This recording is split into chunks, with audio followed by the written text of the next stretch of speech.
Hello friends, आप सभी का स्वागत है हमारे यूट्यूब चैनल विजार्ड क्लासेस पर। आज जो है हम प्राचीन इतिहास पर एमसीक्यू लेकर के आए हैं। ठीक है, और साथ में उसका डिस्कशन भी है। तो ये जो है सेशन बीपीएससी टीचर के लिए या फिर 69th बीपीएससी के लिए काफी इंपॉर्टेंट होने वाला है। ओके फ्रेंड्स, तो चलिए आइए हम सेशन को स्टार्ट करते हैं। फर्स्ट क्वेश्चन है, किस हड़प्पा नगर में जूते हुए खेतों के निशान मिले हैं? यानी कि किस हड़प्पा नगर में जूते हुए खेतों के निशान मिले हैं? In which Harappan city traces of plowed fields have been found? Option A Kalibangan, option B Dholavira, option C Mohenjodaro, option D Lothal.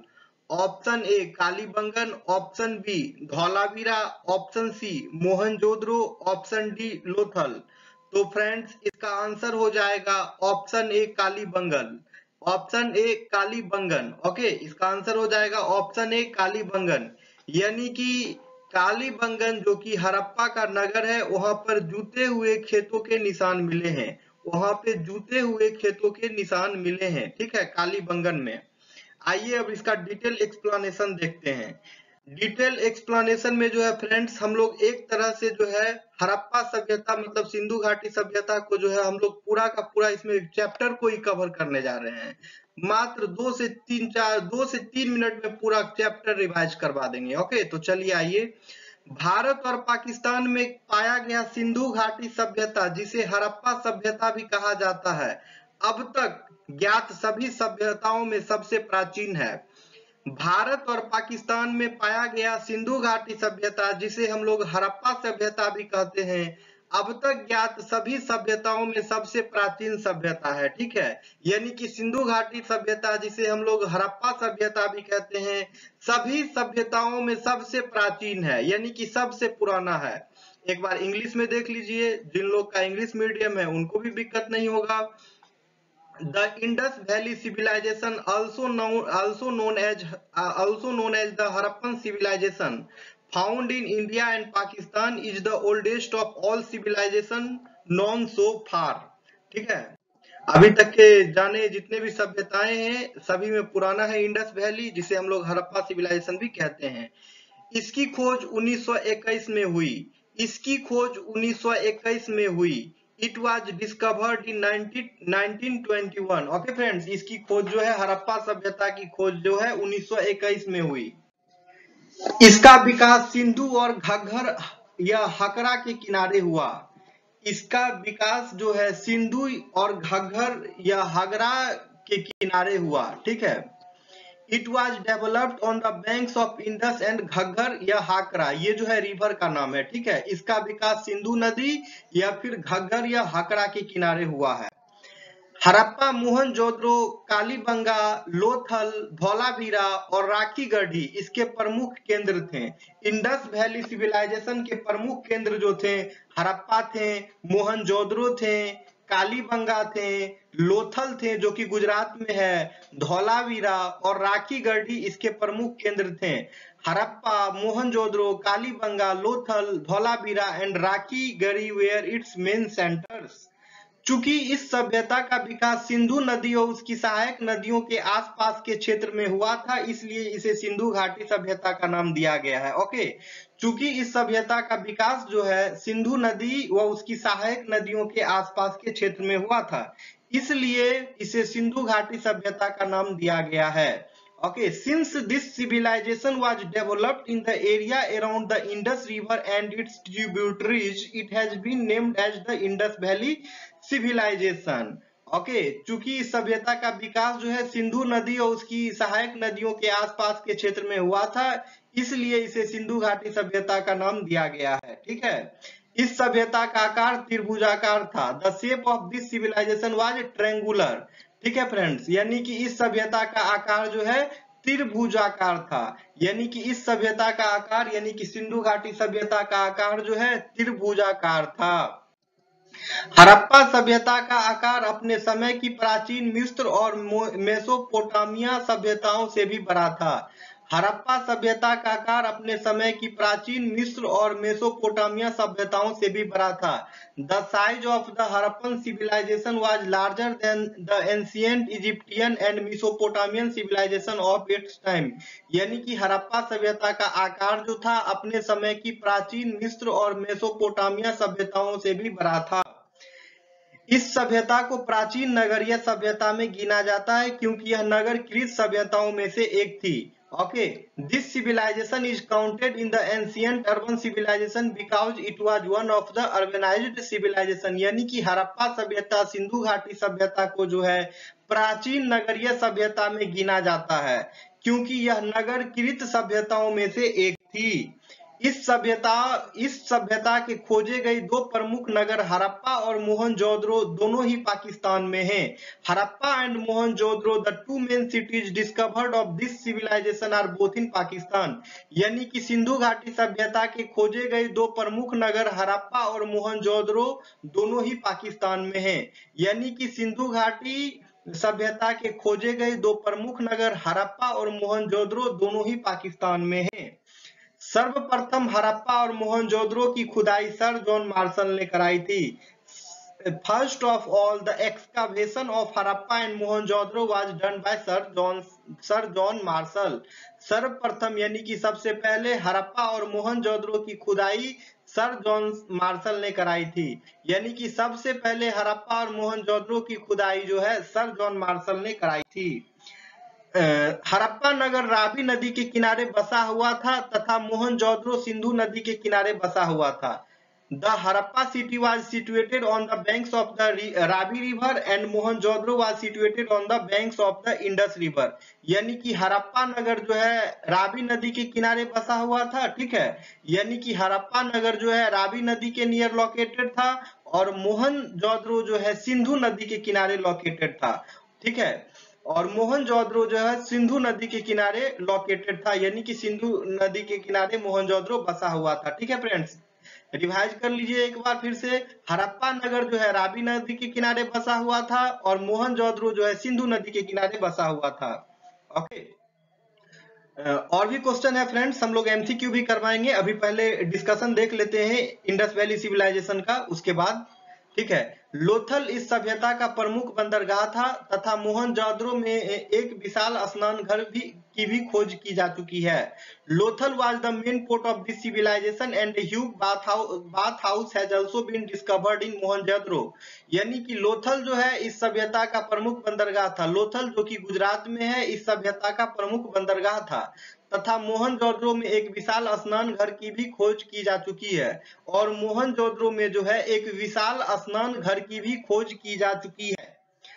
Harappa तथा मोहनजोदड़ो नगर से अनेकों देवी देवताओं की मूर्तियां भी प्राप्त हुई है। प्राचीन इतिहासकारों ने इन मूर्तियों को मातृ देवी या प्रकृति देवी कहा है क्योंकि प्राचीन काल से ही मातृ या प्रकृति देवी की पूजा भारतीय करते रहे हैं। Idols of many gods and goddesses have also been found from Harappa and Mohenjo-daro cities. Ancient historians have called these idols mother goddesses or nature goddesses because Indians have been worshipping mother goddesses or nature since ancient times. यानी कि हड़प्पा और मोहनजोदड़ो नगर से अनेकों देवी देवताओं की मूर्तियां प्राप्त हुई है। यानी कि हड़प्पा और मोहनजोदड़ो नगर से अनेकों देवी देवताओं की मूर्तियां भी प्राप्त हुई है।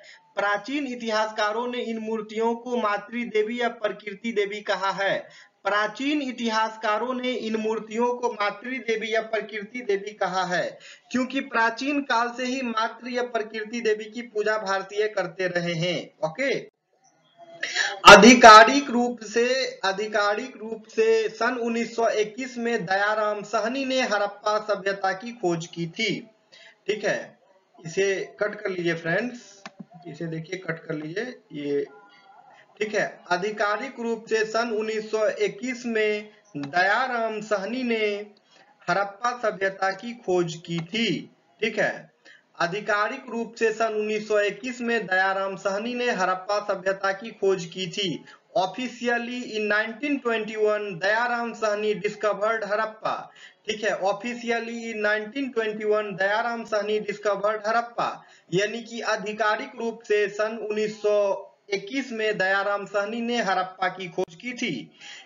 इस सभ्यता के लोगों का प्रमुख व्यवसाय व्यापार हुआ करता था। The main occupation of the people of this civilisation was trade, यानी कि सिंधु घाटी सभ्यता के लोगों का जो है मुख्य व्यापार जो था, मुख्य व्यवसाय मतलब मुख्य व्यवसाय जो था व्यापार हुआ करता था। यानी सिंधु घाटी सभ्यता के लोगों का प्रमुख व्यवसाय जो है व्यापार हुआ करता था। ये लोग कपास की खेती के बारे में भी भली भांति जानते थे तथा ये लोग मुद्राओं का निर्माण करने के लिए टेराकोटा का प्रयोग करते थे। These people also knew very well about the cultivation of cotton and they used terracotta to make coins।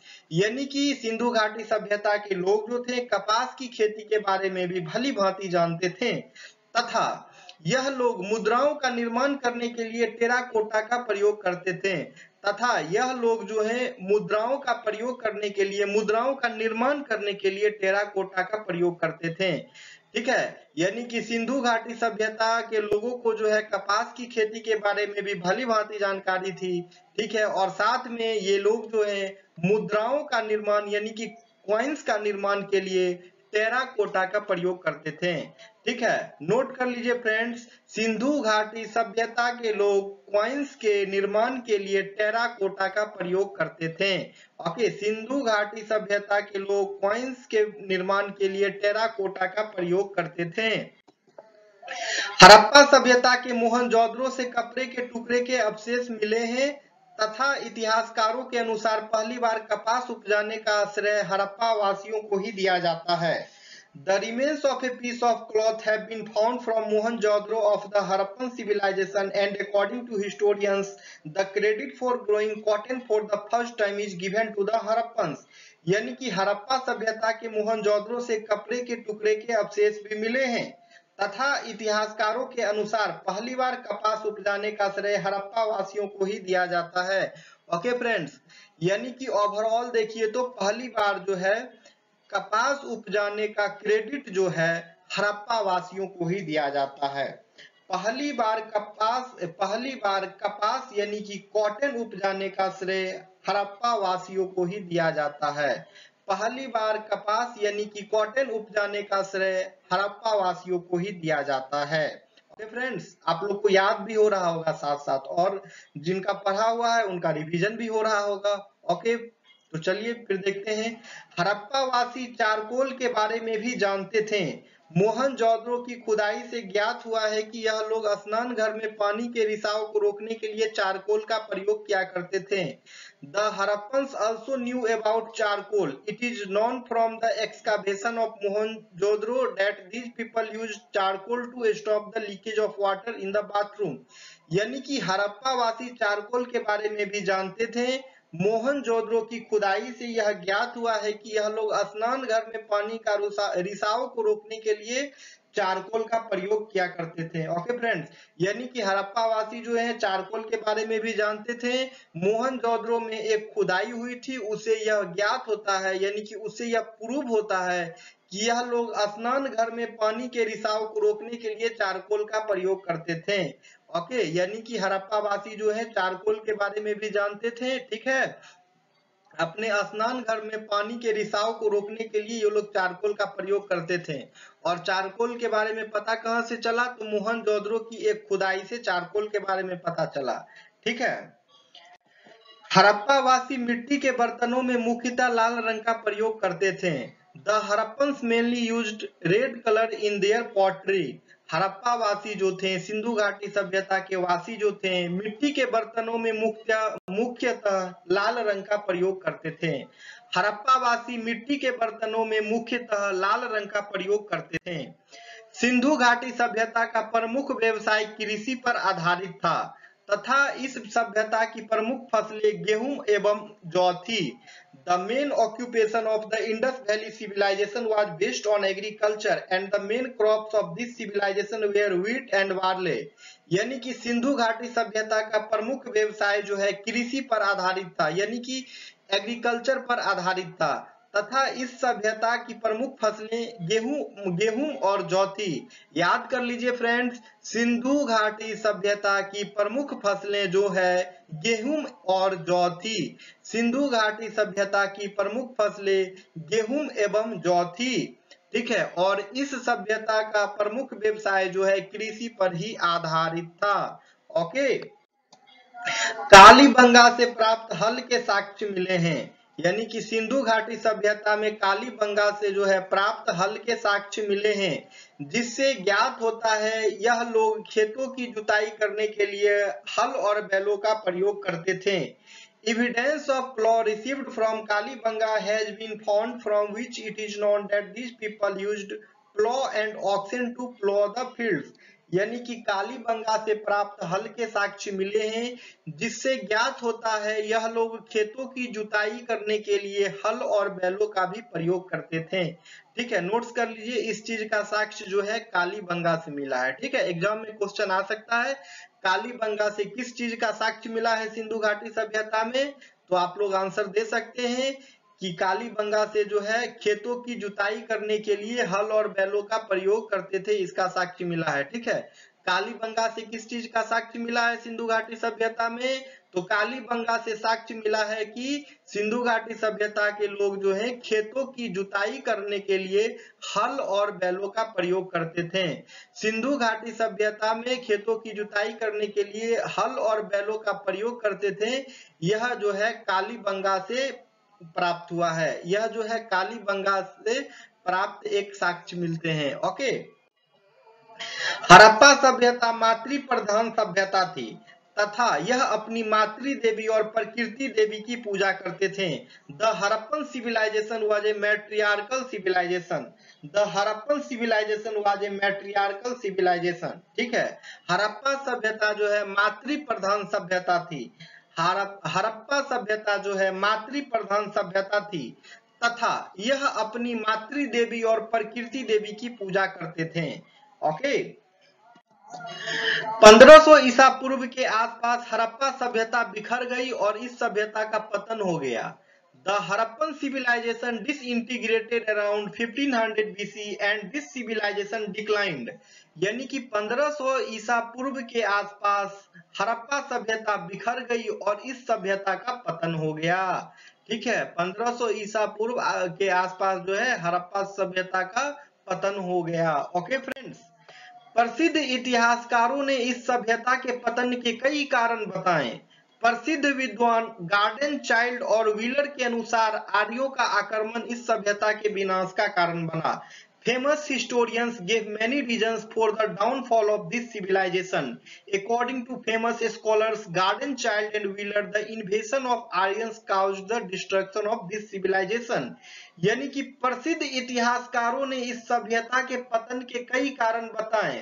प्रसिद्ध विद्वान गार्डन चाइल्ड और व्हीलर के अनुसार आर्यों का आक्रमण इस सभ्यता के विनाश का कारण बना। ठीक है, यानी कि आर्य मतलब कि सिंधु घाटी सभ्यता का जो पतन हुआ उसका एक कारण ये भी है कि आर्यों का आक्रमण हुआ। ठीक है, आर्यों का जो आक्रमण हुआ इस सभ्यता के विनाश का एक कारण बना, अकॉर्डिंग टू प्रसिद्ध विद्वान, अकॉर्डिंग टू प्रसिद्ध हिस्टोरियंस। ठीक है, गार्डन चाइल्ड और व्हीलर के अनुसार। ठीक है, मार्शल और एमएस भार्गव इस सभ्यता के पतन का कारण बढ़ा कारण। अच्छा, मार्शल और एमएस भार्गव ने इस सभ्यता के पतन का कारण जो है बाढ़ बताया, जल पलायन, जलवायु परिवर्तन ईटीसी को मानते हैं।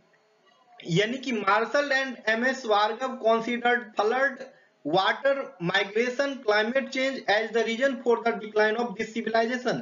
यानी कि मार्शल और एमएस भार्गव ने इस सभ्यता के पतन का कारण बाढ़, जल पलायन, जलवायु परिवर्तन ईटीसी को मानते हैं। ठीक है, यानी कि मार्शल और एमएस भार्गव जो है इस सभ्यता के पतन के कारण को जो है बाढ़, जल पलायन, जलवायु परिवर्तन ईटीसी को मानते हैं। अंत में निष्कर्ष यही निकलता है इस सभ्यता का अंत बाढ़, जलवायु परिवर्तन, जल प्लावन के कारण ही हुआ था। In the end, the conclusion emerges that the end of this civilization was due to flood, climate change, inundation। Okay, in the end, the conclusion emerges that the end of this civilization was due to flood, climate change and inundation। यानी कि अंत में निष्कर्ष यही निकलता है, अंत में कंक्लूजन यही निकलता है, इस सभ्यता का अंत जो है बाढ़ के कारण, जलवायु परिवर्तन के कारण, जल प्लावन के कारण हुआ था। ठीक है, अंत में निष्कर्ष यही निकलता है, इस सभ्यता का कारण जो है, इस सभ्यता का अंत जो हुआ उसका कारण है बाढ़, जलवायु परिवर्तन, जल प्लावन ईटीसी, यानी सिंधु घाटी सभ्यता के अंत होने का ये सब जो है रीजंस हैं। तो चलिए हम लोग आते हैं क्वेश्चन नंबर 2 पे। देखिए फ्रेंड्स, हम लोग एमसीक्यू भी किए और साथ में उसका डिस्कशन भी किए। पूरा का पूरा आपका चैप्टर ही रिवीजन हो गया सिंधु घाटी सभ्यता। ठीक है, इस तरह के सेशंस देखने के लिए आप लोग हमारे चैनल को सब्सक्राइब कर लें ताकि वीडियो का अपडेट्स मिलता रहे। ठीक है, मानते हैं थोड़ा हमारा डिस्कशन बड़ा हो गया था, लेकिन पूरा चैप्टर तो कवर हो गया फ्रेंड्स। तो चलिए आते हैं क्वेश्चन नंबर 2 पे। इसमें कोशिश रहेगा कि उतना बड़ा आगे से डिस्कशन न लें, क्योंकि टाइम ज्यादा लग जाता है आप लोग को। तो चलिए क्वेश्चन नंबर 2 पे, त्रिरत्न या तीन रत्न जैसे सम्यक ज्ञान, सम्यक दर्शन और सम्यक चरित्र निम्नलिखित में से किससे संबंधित है? त्रिरत्न या तीन रत्न जैसे सम्यक ज्ञान, सम्यक दर्शन और सम्यक चरित्र निम्नलिखित में से किससे संबंधित है? यानी कि द त्रिरत्न और the three gems namely right knowledge, right philosophy and right character is related to which of the following? Option A बौद्ध धर्म, ऑप्शन बी हिंदू धर्म, ऑप्शन सी जैन धर्म, ऑप्शन डी ईसाई धर्म। तो फ्रेंड्स आइए देखते हैं इसका आंसर। इसका आंसर होगा जैन धर्म। यानी कि त्रिरत्न या तीन रत्न जैसे सम्यक ज्ञान, सम्यक दर्शन और सम्यक चरित्र जैन धर्म से संबंधित है। यानी कि त्रिरत्न या तीन रत्न जिसे कहते हैं, जैसे सम्यक ज्ञान, सम्यक दर्शन और सम्यक चरित्र जैन धर्म से संबंधित हैं। त्रिरत्न या तीन रत्न जो है फ्रेंड्स जैन धर्म से संबंधित हैं। और त्रिरत्न में क्या क्या आते हैं तो देख लीजिए, क्वेश्चन में ही दिया हुआ है, सम्यक ज्ञान, सम्यक दर्शन और सम्यक चरित्र। त्रिरत्न या तीन रत्न में क्या क्या आता है देख लीजिए, सम्यक ज्ञान, सम्यक दर्शन और सम्यक चरित्र, ये तीनों के तीनों जो है त्रिरत्न में आते हैं। और त्रिरत्न या तीन रत्न जो है जैन धर्म से संबंधित है। ठीक है, आइए इसके डिस्कशन पे आते हैं। उतना बड़ा इसका डिस्कशन नहीं है, आप लोग घबराइए नहीं, इसका डिस्कशन बहुत ही छोटा है। ठीक है, जैन धर्म, क्योंकि जैन धर्म तो लगभग हर स्टूडेंट जानता है, तो इसलिए डिस्कशन काफी शॉर्ट ही रखे हैं इसका। जैन धर्म एक प्राचीन धर्म है जो उस दर्शन में निहित है जो सभी जीवित प्राणियों को अनुशासित अहिंसा के माध्यम से मुक्ति का मार्ग एवं आध्यात्मिक शुद्धता और आत्मज्ञान का मार्ग सिखाता है। यानी कि Jainism is an ancient religion rooted in A philosophy that teaches all living beings A disciplined path of liberation through non violence and a path of spiritual purity and enlightenment. यानी कि जैन धर्म एक प्राचीन धर्म है जो उस दर्शन में निहित है जो सभी जीवित प्राणियों को अनुशासित अहिंसा के माध्यम से मुक्ति का मार्ग एवं आध्यात्मिक शुद्धता और आत्मज्ञान का मार्ग सिखाता है। 6ठी शताब्दी ईसा पूर्व में जब भगवान महावीर ने जैन धर्म का प्रचार किया तब यह धर्म प्रमुखता से सामने आया था।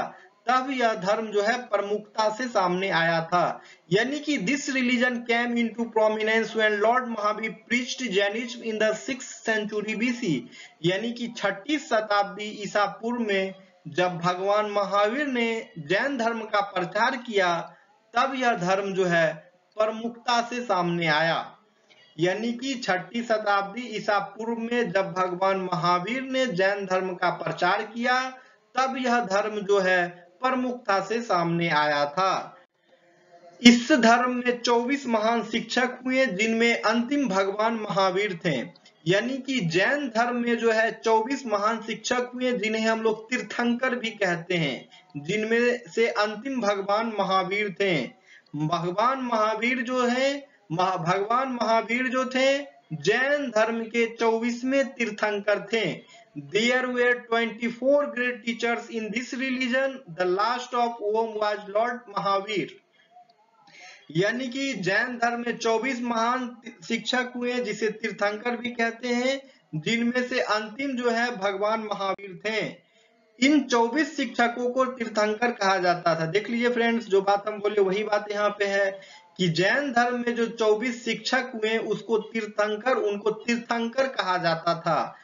जैन धर्म में जो 24 शिक्षक हुए उनको तीर्थंकर कहा जाता था। वे लोग जिन्होंने अपने जीवन में सभी ज्ञान मोक्ष प्राप्त कर लिए थे और लोगों तक इसका प्रचार किया था, उन्हें ही तीर्थंकर कहते थे। यानी कि these 24 teachers were called tirthankaras, people who had attained all knowledge, मोक्ष in their lifetime and propagated it to the whole।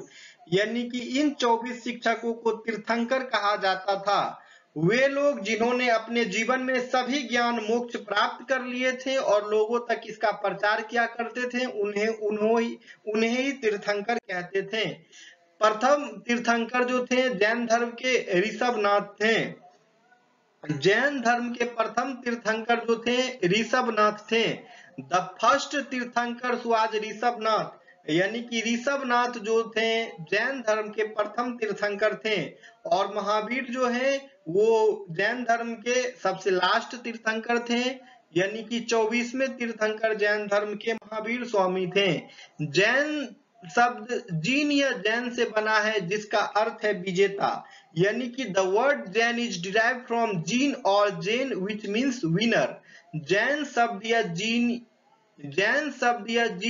Jain से बना है, जिसका अर्थ है विजेता, यानी कि विनर्स।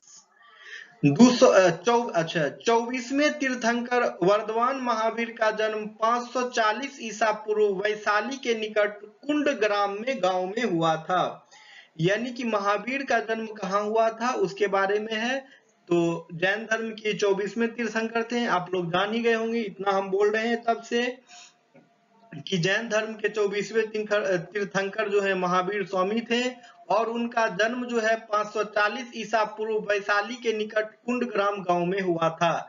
ठीक है, वर्धमान महावीर का जन्म जो है वैशाली के निकट कुंडग्राम गांव में हुआ था। वर्धमान महावीर द 24th तीर्थंकर was born in 540 BC in the village of Kundagram near Vaishali. ठीक है, महावीर स्वामी का जन्म जो है कुंडग्राम गांव में हुआ था, जो कि वैशाली में है। ठीक है, जैन व्यवस्था को दो प्रमुख संप्रदायों में विभाजित किया गया है। जैन व्यवस्था को दो प्रमुख संप्रदायों में विभाजित किया गया है, एक है दिगंबर और दूसरा है Shwetambar. The Jain order is divided into two major sections, first is Digambar and another is Shwetambar. यानी कि जैन व्यवस्था को दो प्रमुख संप्रदायों में विभाजित किया गया है, पहला जो है दिगंबर और दूसरा हो गया फ्रेंड्स श्वेतांबर। पहला दिगंबर, दूसरा जो है श्वेतांबर। पहला दिगंबर, दूसरा श्वेतांबर। ओके फ्रेंड्स, तो चलिए आते हैं नेक्स्ट स्लाइड पे। जैन धर्म के 3 मार्गदर्शक सिद्धांत त्रिरत्न के रूप में जाने जाते हैं। ये तो स्टार्टिंग में भी हम लोग डिस्कस किए थे। जैन धर्म के 3 मार्गदर्शक सिद्धांत त्रिरत्न के रूप में जाने जाते हैं, सम्यक ज्ञान, सम्यक दर्शन और सम्यक चरित्र। ये जो है हमारे क्वेश्चन में भी था ना, हम लोग के क्वेश्चन में भी ये चीज था कि जैन धर्म में जो 3 रत्न होते हैं उसका नाम है सम्यक ज्ञान, सम्यक दर्शन और सम्यक चरित्र। जिनको नहीं याद है जैन धर्म के त्रिरत्न के बारे में, मेरे साथ याद कर लीजिए, सम्यक ज्ञान, सम्यक दर्शन और सम्यक चरित्र। सम्यक ज्ञान, सम्यक दर्शन और सम्यक चरित्र, ये जो है जैन धर्म के त्रिरत्न थे। ठीक है, जिनको नहीं याद हुआ स्क्रीनशॉट ले लीजिए और आप लोग याद कर लीजिएगा, काफी इंपॉर्टेंट है। The 3 guiding principles of Jainism are known as the त्रिरत्न, right knowledge, right philosophy and right character। English में देखिए कितना आसान है, right knowledge, right philosophy, right character, यानी कि सम्यक ज्ञान, सम्यक दर्शन और सम्यक चरित्र। जैन जीवन का सर्वोच्च सिद्धांत अहिंसा है, यानी कि जैन धर्म का जो है सर्वोच्च सिद्धांत जो है अहिंसा है। The supreme principle of Jain life is non-violence। अब आते हैं क्वेश्चन नंबर 3 पे। ठीक है फ्रेंड्स, इसका भी साथ में डिस्कशन होगा। आप लोग देख ही रहे हैं कि डिस्कशन कितना इंपॉर्टेंट है, फालतू में नहीं करवा रहे हैं। अगर आप वीडियो देख रहे हैं तो आपके लिए कितना बेनिफिशियल है वो आपको पता चल रहा होगा। ओके फ्रेंड्स, तो चलिए स्टार्ट करते हैं फिर से। क्वेश्चन नंबर 3 रिवीजन भी हो जाएगा, जिनका पहले से याद है उनका रिवीजन हो जाएगा, जिनको नहीं पहले से याद है वो याद कर लीजिए साथ साथ। निम्नलिखित में से किस भारतीय दर्शन ने परमाणु सिद्धांत का प्रतिपादन किया? निम्नलिखित में क्वेश्चन है, निम्नलिखित में से किस भारतीय दर्शन ने परमाणु सिद्धांत का प्रतिपादन किया? यानी कि which of the following Indian philosophers propounded the atomic theory? Option A योग, ऑप्शन बी न्याय, ऑप्शन सी सांख्य, ऑप्शन डी वैशेषिक। यानी कि which of the following Indian philosophers propounded the atomic theory? यानी कि निम्नलिखित में से किस भारतीय दर्शन ने परमाणु सिद्धांत का प्रतिपादन किया? ऑप्शन ए योग, ऑप्शन बी न्याय, ऑप्शन सी सांख्य, ऑप्शन डी वैशेषिक। तो फ्रेंड्स इसका आंसर हो जाएगा वैशेषिक। तो फ्रेंड्स इसका आंसर हो जाएगा वैशेषिक।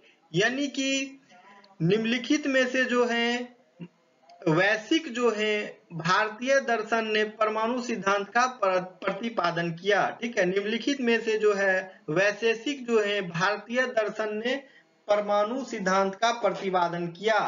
ठीक है, वैशेषिक जो कि भारतीय दर्शन है उन्होंने वो परमाणु सिद्धांत का प्रतिपादन किया।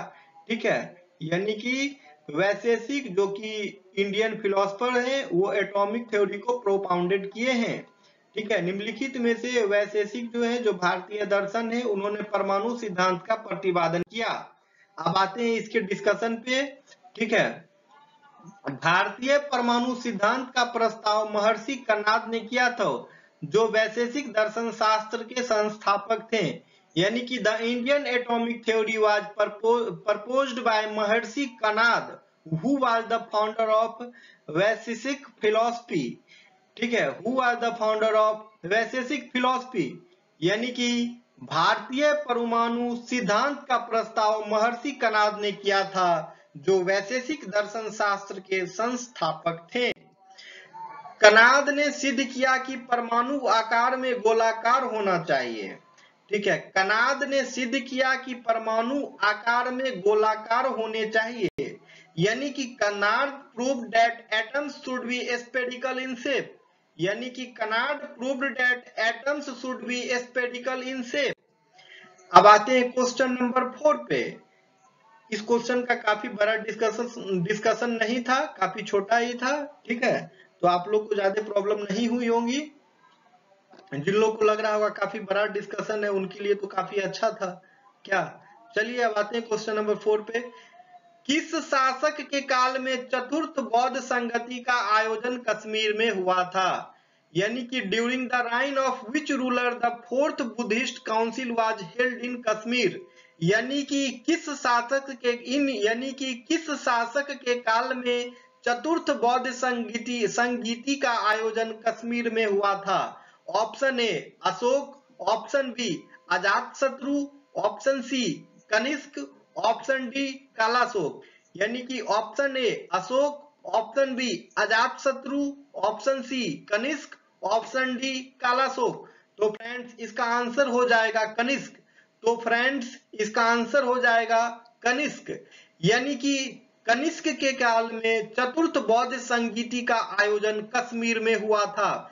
यानी कि कनिष्क के काल में चतुर्थ बौद्ध संगीति का आयोजन कश्मीर में हुआ था। अब आइए इसके डिस्कशन पे आते हैं।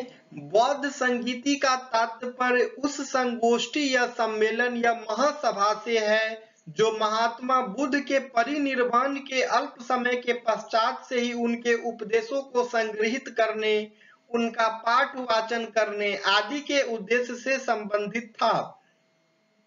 यानी कि बौद्ध संगीति का तात्पर्य उस संगोष्ठी या सम्मेलन या महासभा से है जो महात्मा बुद्ध के परिनिर्वाण के अल्प समय के पश्चात से ही उनके उपदेशों को संग्रहित करने, उनका पाठ वाचन करने आदि के उद्देश्य से संबंधित थी। इन संगीतियों को प्रायः धम्म संगीति या फिर धर्म संगीति कहा जाता था। यानी कि ये जो बौद्ध संगीति हैं उन्हें प्रायः धम्म संगीति या धर्म संगीति कहा जाता था। ठीक है, धम्म संगीति या फिर धर्म संगीति कहा जाता था। ठीक है, संगीति का अर्थ होता है कि साथ साथ गाना। संगीति का अर्थ होता है कि साथ साथ गाना। इतिहास में 4 बौद्ध संगीतियों का उल्लेख हुआ है। ठीक है, इतिहास में जो है टोटल 4 बौद्ध संगीतियों का उल्लेख हुआ है, जो कि निम्नलिखित है।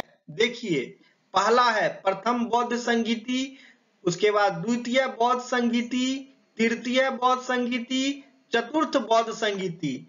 तो देखिए, प्रथम बौद्ध संगीति जो है 483 ईसा पूर्व राजगृह में हुआ था। प्रथम बौद्ध संगीति जो है 483 ईसा पूर्व राजगृह में हुआ था। द्वितीय बौद्ध संगीति जो है 383 ईसा पूर्व वैशाली में हुआ था। द्वितीय बौद्ध संगीति 383 ईस्वी ईसा पूर्व वैशाली में हुआ था। तृतीय बौद्ध संगीति 249 ईसा पूर्व पाटलिपुत्र में हुआ था। तृतीय बौद्ध संगीति 249 ईसा पूर्व पाटलिपुत्र में हुआ था। चतुर्थ बौद्ध संगीति कश्मीर में हुआ था। ठीक है, जिसको कि कनिष्क ने कराया था। चतुर्थ बौद्ध संगीति कश्मीर में हुआ था, जिसे कनिष्क ने करवाया था। देख लेते हैं आगे। सम्राट अशोक के संरक्षण में तृतीय संगीति 249 ईसा पूर्व में पाटलिपुत्र में हुई थी। सम्राट अशोक के संरक्षण में तृतीय संगीति 249 ईसा पूर्व में पाटलिपुत्र में हुई थी। ओके, यानी कि तृतीय बौद्ध संगीति जो है पाटलिपुत्र में हुई थी और सम्राट अशोक के संरक्षण में हुई। यानी कि तृतीय बौद्ध संगीति जो है पाटलिपुत्र में हुई और सम्राट अशोक के संरक्षण में हुई। तृतीय बौद्ध संगीति जो है पाटलिपुत्र में हुई और सम्राट अशोक के संरक्षण में हुई। ओके फ्रेंड्स, आप लोग को याद हो रहा होगा। ठीक है, इतना बोलते हैं ताकि आप लोग को याद हो जाए। ठीक है फ्रेंड्स, चतुर्थ और अंतिम बौद्ध संगीति कुषाण सम्राट कनिष्क के शासनकाल में हुई। ठीक है, चतुर्थ और अंतिम बौद्ध संगीति कुषाण सम्राट कनिष्क के शासनकाल में हुई, लगभग 120 से 144 ईस्वी में। ठीक है, चतुर्थ और अंतिम बौद्ध संगीति जो है कुषाण सम्राट कनिष्क के शासनकाल में हुई, लगभग 120 से 144 ईस्वी में। ओके, यह संगीति कश्मीर के कुंडल वन में आयोजित की गई थी। यह संगीति कश्मीर के कुंडल वन में आयोजित की गई थी। ओके, इसी संगीति में बौद्ध धर्म 2 शाखाओं हीनयान और महायान में विभाजित हो गया था। इसी संगीति में बौद्ध धर्म 2 शाखाओं हीनयान और महायान में विभाजित हो गया था। ठीक है, अब आते हैं क्वेश्चन नंबर 5 पे। क्वेश्चन नंबर 5 है, काफी फेमस क्वेश्चन है, काफी वेरी इंपोर्टेंट क्वेश्चन है ये। बीपीएससी में तो कई बार पूछा है ये क्वेश्चन, और भी बहुत सारे एग्जामिनेशन में पूछा है। किस दिल्ली सुल्तान ने रक्त एवं लौह की नीति अपनाई? किस दिल्ली सुल्तान ने रक्त एवं लौह की नीति अपनाई? यानी कि which Delhi sultan adopted the policy of blood and iron? यानी कि which Delhi sultan adopted the policy of blood and iron? Option A Iltutmish, option B Balban, option C Alauddin Khilji, option D Mohammad bin Tughlaq. किस दिल्ली सुल्तान ने रक्त एवं लौह की नीति अपनाई? Option A Iltutmish, option B Balban, option C Alauddin Khilji, option D Mohammad bin Tughlaq. तो फ्रेंड्स, इसका आंसर हो जाएगा बलबन। यानी कि बलबन जो कि एक दिल्ली सुल्तान थे, उन्होंने रक्त एवं लौह की नीति अपनाई। यानी कि बलबन जो दिल्ली सुल्तान थे, जो कि दिल्ली के सुल्तान थे, उन्होंने रक्त एवं लौह की नीति अपनाई। आइए इसका डिस्कशन देखते हैं। घियास-उद-दीन बलबन दिल्ली के मामलुक या गुलाम वंश का 9वां सुल्तान था। Ghiyasuddin Balban was the 9th sultan of the Mamluk या स्लेव डायनेस्टी। ठीक है, मामलुक या स्लेव डायनेस्टी यानी कि मामलुक या गुलाम वंश का जो है 9वां सुल्तान जो है बलबन था। ठीक है, बलबन जो है मामलुक या गुलाम वंश का 9वां सुल्तान था। ठीक है, बलबन गुलाम वंश का सुल्तान था।